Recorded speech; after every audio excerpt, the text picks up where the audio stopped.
আসসালামু আলাইকুম গাইস, আপনারা সবাই কেমন আছেন? আশা করি সবাই ভালো আছেন। আলহামদুলিল্লাহ, আমিও ভালো আছি।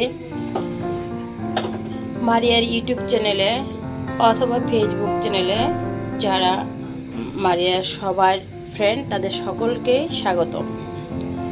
আজকে আমি আপনাদের জন্য যেই ভিডিওটা নিয়ে আসলাম, এটা হচ্ছে একটা চিকেন রান্না।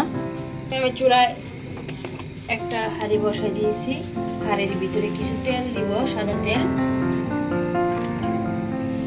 এটা আসলে শীতের সবজি দিয়ে আসলে করা, ফুলকপি দিয়ে আমি চিকেনটাকে রান্না করব। জানি না আপনারা কে কোথা থেকে দেখতেছেন, বাট আপনাদের এলাকায় করে কিনা। এক এক অঞ্চলের খাবার এক এক রকম, সব অঞ্চলের খাবার একরকম হয় না। তো আমি এটাকে আজকে রান্না করব।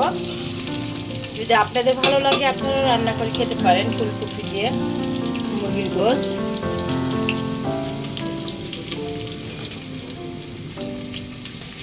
তো এখন আমি দিয়ে দিলাম পেঁয়াজটা ভালো করে ভেজে নিব। নরম হওয়া পর্যন্ত পেঁয়াজটাকে আমি ভেজে নিব সুন্দর করে।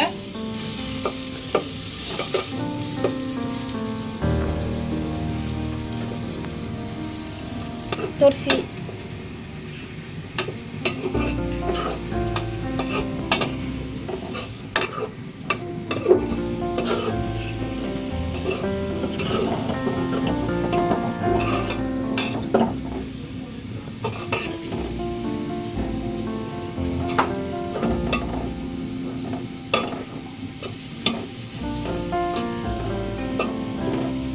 আমার পেঁয়াজটা গোল্ডেন কালার করে ভেজে নিয়েছি।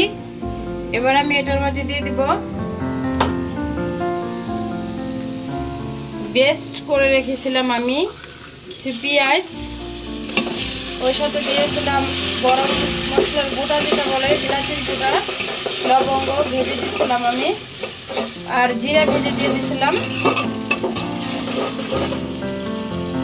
তারপরে রসুন ভেজে ওটাকে খোসা ছাড়িয়ে দিয়েছিলাম, কিছু শুকনো মরিচ টেলে দিয়েছিলাম।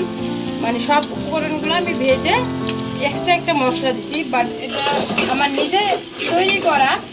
সো আপনারা যদি এভাবে রান্না করতে চান তাহলে করে নেবেন, আর যদি না বলেন না আমরা আমাদের নিজেদের মতো করে রান্না করে খাবো, সেটাও সমস্যা নাই। তো আমার ভিডিও দেখে যদি ভালো লাগে আর যদি এভাবে রান্না করতে চান করতে পারেন।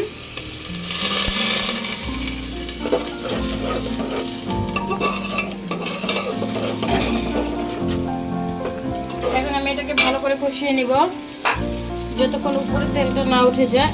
এটা মশলা সবগুলোই ভাজা, আমি গোটা যে মশলাগুলো দিচ্ছি সব গোটা মশলাগুলো ভেজে দিচ্ছি।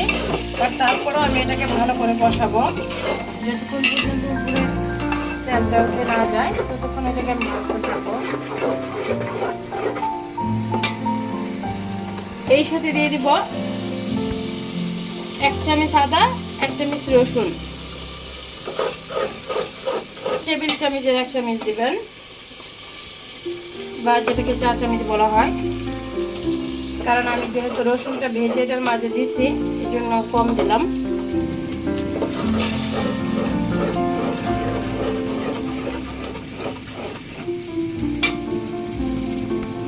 আমি এটাকে 1 মিনিটের জন্য ঢেকে দিব, বেশি না।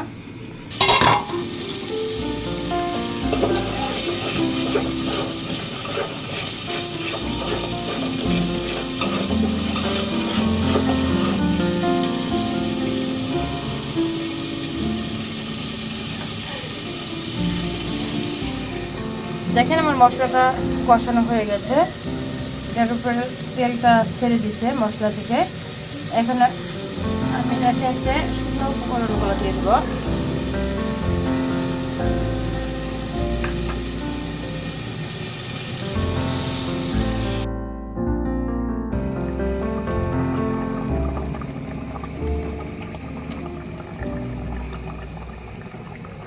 মানে ধোয়ার কারণে আমি আপনাদের দেখাইতে পারতেছি না। আমার গোশতটা রান্না হয়ে গেছে।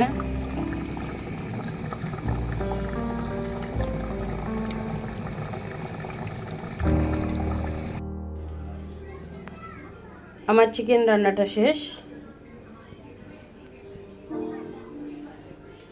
দেখে বলবেন, কমেন্টে জানাবেন আমার রান্নাটা কেমন হয়েছে।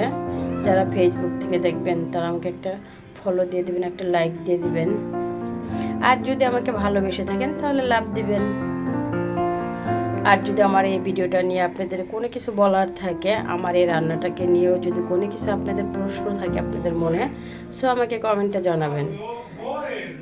আর যারা আমার ইউটিউব চ্যানেলে দেখবেন তারা আমাকে একটা লাইক করবেন, একটা সাবস্ক্রাইব করবেন, একটা কমেন্ট করবেন।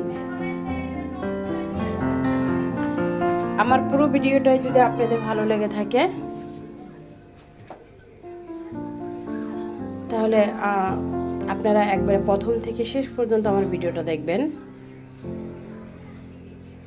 সবাইকে অনুরোধ রইল আমার ভিডিওটা প্রথম থেকে শেষ পর্যন্ত দেখার জন্য। আশা করি সবার কাছে ভালো লাগবে। আর পরবর্তী ভিডিও দেওয়া পর্যন্ত অপেক্ষা করবেন।